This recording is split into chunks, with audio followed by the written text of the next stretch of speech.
En me levant ce matin, j'avais la gueule de bois. Non pas à cause d'une grosse soirée, mais plutôt du genre de celle que l'on ressent lorsqu'une page se tourne à la fin d'un cycle. Ce sentiment doux amer, comme une fin d'été, où l'histoire a été belle, mais rien ne sera plus jamais vraiment comme avant. La gueule de bois qu'on ressent lorsqu'une idole part à son sommet et laisse un grand vide derrière lui.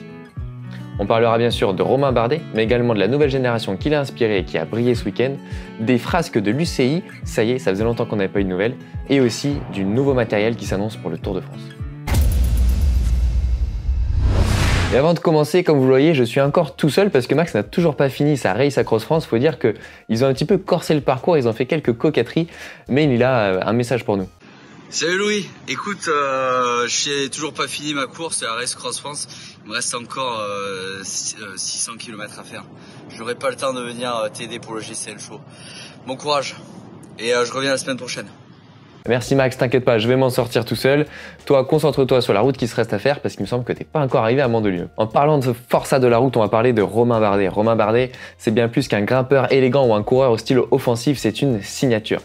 Né à Brioude dans son Auvergne qu'il ne quittera pas ni pour le soleil ni pour les avantages fiscaux, il a illuminé le cyclisme français pendant près d'une décennie avec classe, panache et humilité. 2 podiums sur le Tour de France, des victoires d'étapes marquantes, un maillot à pois, un maillot jaune porté, une médaille de vice-champion du monde, des podiums sur les monuments, bref, un gros palmarès. Mais au-delà du palmarès, c'est l'homme qui inspire. Un coureur à l'intelligence rare, capable de concilier études et sport de haut niveau dans un premier temps, un passionné de vélo propre, respecté pour ses prises de position, son fair-play et sa fidélité à ses valeurs, un véritable stakhanoviste de l'entraînement, il a été parmi les premiers sur de nombreux domaines, notamment l'altitude ou l'attention toute particulière à la nutrition, bien aidé dans ce domaine par sa compagne Amandine, qui a, grâce à son blog culinaire, rempli les assiettes de nombreux cyclistes pendant 15 ans. Et puis il y a quand même ce style unique, un grimpeur, un puncher, un descendeur audacieux, amoureux de la pluie, des parcours sélectifs et des courses à l'instinct, sachant tout aussi bien respecter un plan précis, préétabli comme au Mondial à Innsbruck,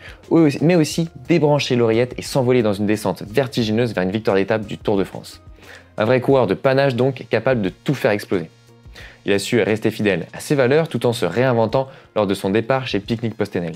En 2025, il tourne la page de la route à son image, attaquant généreux et inspirant sur le dernier Dauphiné. Il pourra se consacrer à sa famille, à son petit Angus, mais il ne quitte pas le vélo pour autant, il ne nous laisse pas seuls, puisqu'il a pour objectif de participer au championnat du monde de gravel, mais il sera aussi consultant sur la moto d'Eurosport lors de la 2e semaine du Tour de France. Et c'est une chance rare que nous allons avoir d'avoir un coureur si fraîchement retraité, encore au cœur de la course. Ça promet de belles analyses. Et sur une note plus personnelle, pour moi, lorsque j'étais jeune coureur, Romain Bardet, ça a toujours été un exemple et la preuve roulante que l'on peut réussir dans ce sport tout en étant droit et surtout propre, un modèle que l'on peut réussir en étant honnête et travailleur. Merci Romain pour les émotions, les attaques, les gestes justes. Tu as marqué l'histoire du cyclisme français et pas seulement, et j'ai l'impression que ce n'est pas terminé. Et Romain ne connaîtra pas les nouvelles règles de l'UCI qui s'appliqueront au 1er janvier 2026 au 1er janvier 2027. Et oui, ces règles qui ont beaucoup fait parler la semaine dernière. Alors la première chose à noter, c'est que pour une fois, il y a un petit peu de temps pour voir venir, c'est-à-dire que ça prendra effet, donc on l'a dit, l'an prochain, voire même l'année encore d'après. Donc ce n'est pas un coup près qui tombe comme ça a pu être le cas sur certaines réglementations, notamment de casques de contre-la-montre par le passé. Donc déjà, ça va laisser le temps à tout le monde de s'organiser un petit peu et certaines marques ont dû avoir des sueurs froides quand elles ont vu les nouvelles règles, notamment parce qu'il y a eu des prototypes qui sont sortis qui sont très limites, on va y revenir. Il y a en fait 2 catégories dans ces nouvelles règles, certaines qui concernent le World Tour et l'organisation du World Tour, du calendrier World Tour et de sa composition, et d'autres règles plus matérielles, ça nous intéressait un petit peu plus longuement. Pour ce qui est des équipes, à partir de 2026, les organisateurs de toutes les courses World Tour devront obligatoirement inviter les 3 premières équipes Pro Team. Pro Team, c'est la 2e division, les 18 meilleures équipes sont World Tour. Et ensuite, jusqu'à maintenant, c'est seulement les courses d'un jour qui devaient inviter les 3 premières World Team, alors que les grands tours et les courses par étapes devaient inviter les 2 premières World Team. Et c'est pour ça notamment que cette année, on a eu une dérogation pour avoir une équipe de plus invitée sur certains grands tours. L'an prochain, ce sera donc bien les 3 premières Pro Teams qui devront être au départ et c'est très intéressant parce que ça permet de réduire peut-être un petit peu la pression sur la chasse au point UCI puisqu'il ne faut plus être dans les 18 meilleurs World Teams mais dans les 21 pour participer au Tour de France. Le Tour de France, c'est évidemment la condition qui facilite, voire même qui est indispensable pour avoir des partenaires et des gros partenaires. Et donc, avoir plus d'équipes assurées d'être au départ des grandes courses, c'est baisser un petit peu la pression des points UCI. Et donc, si on baisse légèrement l'enjeu des courses, en tout cas l'enjeu des places de la 5e à la 20e place par exemple, potentiellement ça va réduire la prise de risque et l'implication des coureurs et donc ça peut améliorer l'avenir des équipes et donc des coureurs, mais aussi leur sécurité, puisque on va pouvoir de nouveau se consacrer à la victoire et non pas aller chercher et prendre des risques et aller pousser ses limites pour quelques points en espérant au bout de 3 ans avoir une nouvelle place. Donc ça, c'est une mesure qui est à saluer du côté de l'UCI. Si vous avez bien fait les comptes, les grands tours ont le droit à 23 équipes, donc ça laissera la place à 2 autres invités, donc il y a quand même 5 équipes au total, en plus des équipes World Tour qui pourront participer à ces courses-là. L'autre point intéressant qui là également va assurer peut-être l'avenir de certains coureurs doués, pas forcément pour la route, mais pour des disciplines complémentaires, et qui va aussi peut-être réduire la prise de risque donc sur les courses sur route, c'est que les disciplines annexes telles que le VTT, la piste, le gravel, le cyclocross, etc. pourront compter pour ce classement World Tour et pour la lutte au maintien et à l'accession aux places du classement World Tour. On pense notamment à Benjamin Thomas par exemple, qui est ni plus ni moins que champion olympique sur la piste, et tout ça, ça ne compte pas dans son équipe Cofidis pour l'aider à se maintenir dans l'élite du cyclisme mondial, alors qu'on a quand même le tout meilleur coureur du monde qui devrait apporter quelque chose à son équipe pour ça, et ça ne rentre pas du tout en compte, et ça va changer. Alors ce serait plutôt à partir de 2027. Pour l'instant, ça semble acté pour la piste, à voir si ça se développe sur d'autres catégories. On pense par exemple également à Viktor Koretsky, vice-champion olympique, qui un temps a été professionnel sur la route et qui, là encore, n'apporte rien entre guillemets à son équipe, alors qu'il est l'un des tout meilleurs de sa discipline. Ça pourrait permettre à des coureurs également comme Todd Pidcock ou même Mathieu Van Der Poel d'aller s'exprimer dans des disciplines annexes tout en rendant l'appareil à la maison mère, à l'équipe route qui les nourrit et qui les paye tout au long de l'année. Donc ça, c'est un très gros plus à la fois pour alléger un petit peu les courses sur route et surtout pour développer les disciplines annexes et pour permettre à tous les coureurs, quel que soit leur profil, de vivre de leur sport. Toujours du côté des coureurs, les coureurs qui sont espoirs dans la catégorie U23 mais qui sont membres d'une Pro Team ou d'une World Team ne pourront plus participer aux Coupes des Nations, donc l'équivalent de la Coupe du Monde. C'était déjà le cas à partir de cette année pour les championnats d'Europe et les championnats du monde, et ça va s'étendre. Donc par exemple, pas de Tour de l'avenir pour un Sian Hultebroek qui a fait le Giro par exemple et qui pourrait, comme l'an passé, aller ensuite faire le Tour de l'avenir. Alors cette mesure, la participation des coureurs U23 professionnels aux courses internationales sous le maillot de l'équipe nationale, en fait ça fait des allers-retours, tous les 4-5 ans ça change, et tous les 4-5 ans on est content en fait que les coureurs de l'élite mondiale ne puissent pas participer aux courses U23, puisque cette catégorie U23 elle sert de marchepied, elle sert d'amortisseur entre le World Tour et les rangs juniors, et ça permet à des coureurs de continuer à se développer et de découvrir le très haut niveau. Et typiquement, un coureur qui sait faire un grand tour, qui a fait un grand tour, n'a rien à faire sur une course d'une semaine en amateur. Tout simplement, ce n'est plus sa place. Soit on fait partie de l'élite du cyclisme mondial, on a le niveau, c'est parti. Soit on a besoin d'une petite marche et d'aller encore faire ses preuves, gratter quelques pourcentages. Et à ce compte-là, la catégorie U23 est faite pour ça. Donc il fallait prendre une décision sur cette catégorie. Elle a été faite de lui rendre un petit peu sa place dans le calendrier mondial. Et ça encore, c'est à saluer du côté de l'UCI. Bon, vous vous doutez bien que je ne vais pas pouvoir être aussi tendre avec l'UCI pendant tout le show. Et on va parler matériel, et c'est là qu'il va y avoir plus de questions à se poser. Alors une série de réglementations est tombée, visant notamment à maintenir la sécurité des coureurs, et ça évidemment, l'intention est louable. Cependant, la mise en place semble un petit peu délicate, puisqu'il n'y a rien qui, en tout cas dans la version actuelle, sur l'état des routes, sur l'état des lignes droites finales par exemple, mais c'est uniquement sur du matériel avec des choses quand même assez arbitraires et qui surtout, et c'est ça que je trouve dommage, n'est pas personnalisé aux coureurs. Je vais m'expliquer dans un instant. À partir du 1er janvier 2026, pour les courses en peloton, donc hors contre-la-montre, les roues de plus de 65 mm de hauteur seront interdites. Donc on n'aura pas le droit aux jantes par exemple de 80 qu'on peut voir en triathlon ou même l'équivalent des roues avant de contre-la-montre. De la même manière, la largeur minimale des guidons devra être de 40 cm hors tout, y compris pour le cyclocross. La largeur intérieure mesurée entre les leviers de frein devra être d'au moins 32 mm. La différence entre la largeur hors tout et la largeur intérieure des freins, ça s'explique par l'autorisation d'incliner légèrement ces cocottes, qui du coup, de fait, rapprochent les leviers de frein, mais également par l'apparition de plus en plus de cintres, comme celui que j'utilise sur mon Aeroad, avec du flair, c'est-à-dire une inclinaison de l'ensemble du cintre vers l'avant, qui forcément réduit la largeur intérieure. À titre d'exemple, sur mon Canyon, je dois être à peu près à 28 cm entre les leviers, donc je ne serai plus dans les règles ici, il va falloir que je réécarte légèrement. Pour les courses en peloton sur piste, c'est là que la mesure était très attendue notamment, le cintre devra être d'au moins 35 cm de large. Hors tout, là également, il y a un petit peu de flair sur ces cintres-là. Cette règle s'appliquera au 1er janvier 2027 parce que les cintres sur piste à l'heure actuelle sont dans de tels extrêmes qu'il va falloir du temps pour remettre tout le monde à niveau, et ça va permettre aux marques pour qui la piste n'est pas forcément une priorité de refaire des moules, de refaire des prototypes et de retester des choses en vue du 1er janvier 2027. Deuxième point qui n'était pas attendu mais qui est très marquant, c'est que on a vu ces dernières saisons, notamment au Dauphiné, des vélos de plus en plus larges au niveau de la fourche et des haubans arrière. Eh bien cette largeur interne des fourches ne devra pas dépasser 115 mm à l'avant et 145 à l'arrière.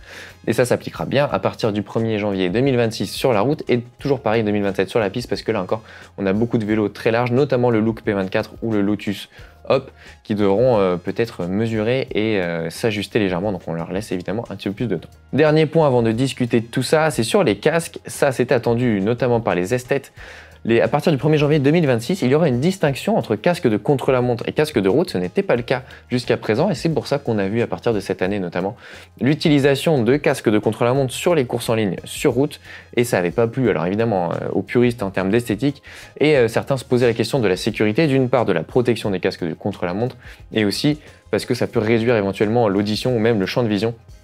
Et donc il y avait un débat là-dessus, en tout cas l'UCI a tranché. Et donc on créera une commission pour homologuer les casques et donc décider, et c'est un peu tout le problème, de quel casque est contre la montre ou quel casque est de course en ligne. Alors ces règles, sont-elles utiles à la sécurité des coureurs réellement? Eh bien, je vois pas vraiment pourquoi. Par exemple, si on prend l'exemple des roues, je n'ai pas d'exemple en tête de chute qui aurait été provoquée par des roues de 80 mm de haut. Et en fait, je n'ai pas d'exemple en tête, pas d'exemple récent dans ces 5 dernières saisons par exemple, de coureurs utilisant des roues de 80 mm pour des courses en ligne.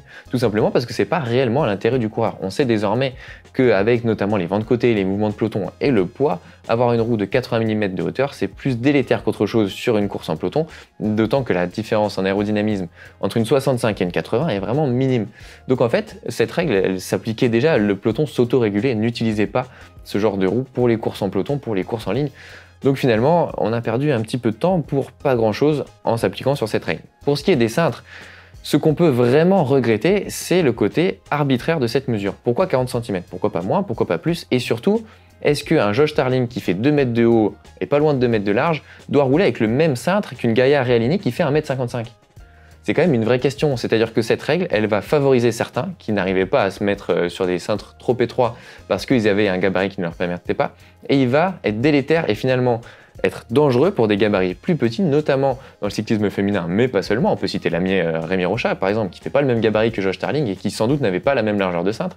Parce que si on prend un extrême, donc avec un cintre large pour un tout petit gabarit, c'est pas du tout plus maniable. Bien au contraire, ça va prendre plus de place et ça va être finalement beaucoup plus difficile à manier aussi. Il va y avoir plus de risques de s'accrocher pour ces personnes-là dans un peloton. Donc finalement, pourquoi ne pas avoir fait comme pour le contre-la-montre avec une règle qui s'adapte à la morphologie du coureur? Ça avait mis du temps à arriver, mais c'était malin. Ça permettait de rééquilibrer un petit peu la règle. Et là, je regrette vraiment sincèrement que ce ne soit pas le cas avec cette règle-là.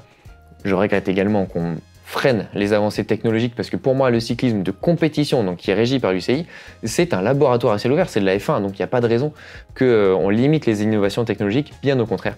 Donc je regrette un petit peu ces règles et surtout, je ne vois pas en quoi ça va améliorer la sécurité des coureurs. Pour ce qui est des casques de contre-la-montre, là encore, je n'ai pas bien compris, pour alors utiliser casque de contre-la-montre en course sur route, je vois pas le danger que ça crée. Je peux comprendre qu'on veuille limiter également un petit peu la vitesse et donc limiter un petit peu l'aérodynamisme. Donc voilà, je suis un petit peu plus partagé sur cette règle-là, que je peux accepter un petit peu plus facilement que l'arbitraire des règles, notamment sur le cintre.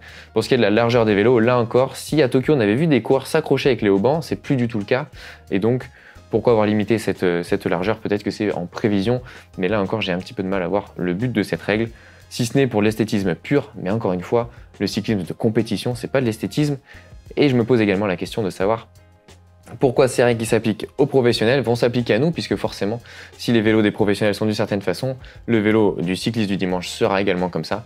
Et donc nous, on va subir les règles qui sont imposées aux professionnels. C'est dommage de ne pas faire des réglementations un petit peu différentes chez les jeunes, chez les professionnels, chez les amateurs, et de laisser l'industrie du cycle libre de faire ce qu'elle veut pour le consommateur qui est celui qui achète les vélos et qui fait vivre donc cette industrie. Voilà pour l'UCI, on va parler des courses parce qu'il y en a eu beaucoup et surtout il y a eu énormément de spectacles sur l'ensemble du calendrier cette semaine. Bien sûr, il y avait le Dauphiné, on a vu 3 victoires d'étape de Tadej Pogačar. On a cru à un moment donné au contre-la-montre qu'il était peut-être pas en forme ou quoi que ce soit. Il n'en était rien, peut-être n'était-il pas concentré, peut-être Remco Evenepoel qui a remporté le contre-la-montre était tout simplement au-dessus du lot puisque Tadej ensuite, après avoir remporté la première victoire d'étape, a remporté l'avant-dernière et l'antépénultième de la plus belle des manières puisqu'il a remporté en solitaire. Il a donc bien sûr remporté Le classement général final, il a également remporté le maillot vert et c'est intéressant parce qu'il finit à égalité de points avec un Mathieu Van Der Poel.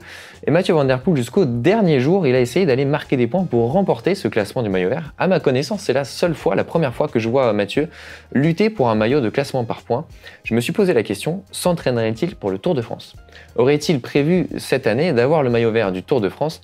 Et donc, il prend les repères. On sait que c'est un maillot qui se gagne de plus en plus sur les étapes intermédiaires, surtout pour lui qui peut-être sur un sprint massif sera un petit peu limité, donc il va devoir aller marquer des points sur tous les profils. Et en tout cas, ça aurait pu être ce Dauphiné une répétition générale. On l'a vu faire le contre-la-montre à fond également, pour aller marquer des points au maillot vert notamment. Donc voilà, je me pose la question, ce serait évidemment une excellente nouvelle pour le spectacle et pour lui.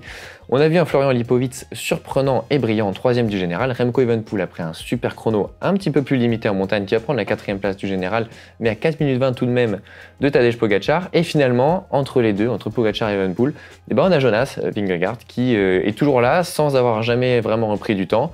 À voir, il a manqué beaucoup de compétition, notamment par rapport à ses adversaires, donc à voir si ce Dauphiné marque d'ores et déjà certaines limites pour lui, aussi à l'inverse, ce sera un tremplin en vue du mois de juillet. Et on ne peut pas parler du Dauphiné sans parler du maillot à pois de Bruno Armirail, qu'il faut souligner, mais surtout sans parler de l'excellente, de la brillante, de l'étonnante 8e place de Paul Sexas à 19 ans pour sa première saison World Tour. Il s'offre un résultat majeur dans une course World Tour majeure, c'est absolument incroyable. Il a fait un chrono tout à fait honnête et surtout une semaine parfaite là où il devait être, donc c'était pas prévu qu'il fasse le Dauphiné et finalement il s'en sort à merveille. C'est extrêmement prometteur, pas de Tour de France pour lui cette année, c'est beaucoup trop tôt, mais en tout cas quelle attitude du jeune coureur de l'équipe Decathlon H2R la mondiale. Et de l'autre côté de la frontière, pas si loin, le Tour de Suisse s'est lancé ce dimanche. À l'heure où je vous parle, j'ai pas les résultats des étapes 2 et 3, mais c'est Romain Grégoire qui gagne la première devant Kevin Vauquelin et c'est tout simplement le premier jour de l'histoire du cyclisme que les Français gagnent 2 courses World Tour le même jour, puisque Lenny Martinez a gagné la dernière étape du Dauphiné la même journée donc que Romain Grégoire gagne celle au Tour de Suisse, la première du Tour de Suisse. À noter que Kevin Vauquelin termine 2e, donc quelle journée pour le cyclisme français, journée historique, on l'a dit. Mais ce Tour de Suisse marque aussi la 4e place de Julien Alaphilippe, donc c'est le premier top 5 depuis un moment et on l'a vu très en forme, mais surtout ça promet pour le reste de la semaine, puisqu'en fait une grosse échappée d'une vingtaine de coureurs a pris le large avec finalement pas beaucoup de favoris pour le classement général final, donc peut-être que ça rebat les cartes avant, dès le début de la semaine. À noter que Kevin Vauquelin était dans ce groupe donc puisqu'il termine 2e et que donc il prend de l'avance sur certains pour le classement général final. De la même manière, Ben O'Connor, le coureur de la Jayco Alula, lui aussi était dans le bon coup. Donc c'est peut-être les deux qui ont marqué la journée et qui ont pris l'avantage pour ce classement général. À noter que l'épreuve sera évidemment très montagneuse et se terminera par un contre-la-montre le dernier jour. Et le Tour de Suisse était aussi l'édition féminine que j'ai eu le plaisir de commenter aux côtés de Claire Briconne sur l'équipe 21 et on s'est régalé. Il y a eu du spectacle et du mouvement tous les jours, des scénarios complètement inattendus et un duel annoncé et qui a tenu toutes ses promesses entre Demi Vollering et Marlene Reusser, qui ne se sont pas lâchés d'une semelle pendant toute la durée de l'épreuve, si ce n'est le dernier jour où la Suissesse a su faire la différence pour l'emporter en solitaire. Donc c'était vraiment impressionnant, un niveau affiché par Marlene Reusser vraiment impressionnant, puisque Demi Vollering est très forte, elle était jusque-là invaincue sur les courses par étapes et la Suissesse a réussi à la faire tomber. Marlene Reusser se pose comme son adversaire principal pour le Tour de France. À noter qu'elle n'avait pas une équipe hyper solide autour d'elle. C'est également le cas de Vollering qui n'avait pas la grosse armada FDJ Suez, mais ce qu'il y a de sûr, c'est que cette victoire de Reusser sur Vollering relance complètement le suspense pour l'été qui arrive avec le Tour d'Italie puis le Tour de France. Et surtout, c'est un pari réussi pour elle qui a quitté la SD Works pour avoir un statut de leader unique sur les courses par étapes. En gagnant le Tour de Burgos, faisant 2e de la Vuelta et maintenant en gagnant le Tour de Suisse, ce pari est réussi et surtout ça promet pour ce qui arrive en plus d'être déjà une belle victoire. Et si Vollering a perdu le général du Tour de Suisse, il faut quand même souligner l'excellente journée de l'FDJ Suez qui le même jour a gagné la première étape du Tour des Pyrénées avec Ali Wollaston et qui a gagné l'étape au Tour de Suisse avec cette fois Amber Crack, auteur d'un numéro plus de 100 km d'échappée pour finir en solo. Donc l'équipe FDJ Suez qui est sur une superbe dynamique puisque ça fait 2 week-ends de suite qu'elle gagne plusieurs fois le même jour.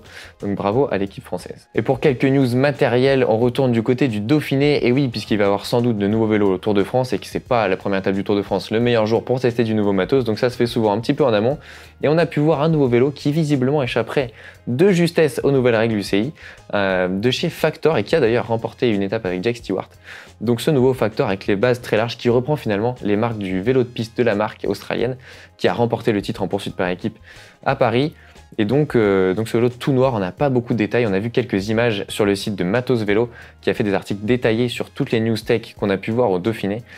Donc ce vélo, il semblerait que ça colle aux nouvelles règles UCI et en tout cas il semblerait qu'il soit très rapide puisqu'il a remporté un sprint massif, le seul sprint massif de ce Dauphiné. Et un petit clin d'œil à Max pour terminer ce show, puisque sur le vélo de chrono de Mathieu Van Der Poel, on a vu un montage qui aurait plu à Max avec un monoplateau carbone immense, mais surtout à l'arrière un dérailleur XTR pour pouvoir monter une cassette de 11,45, du moins un dérailleur GRX avec une cassette XTR.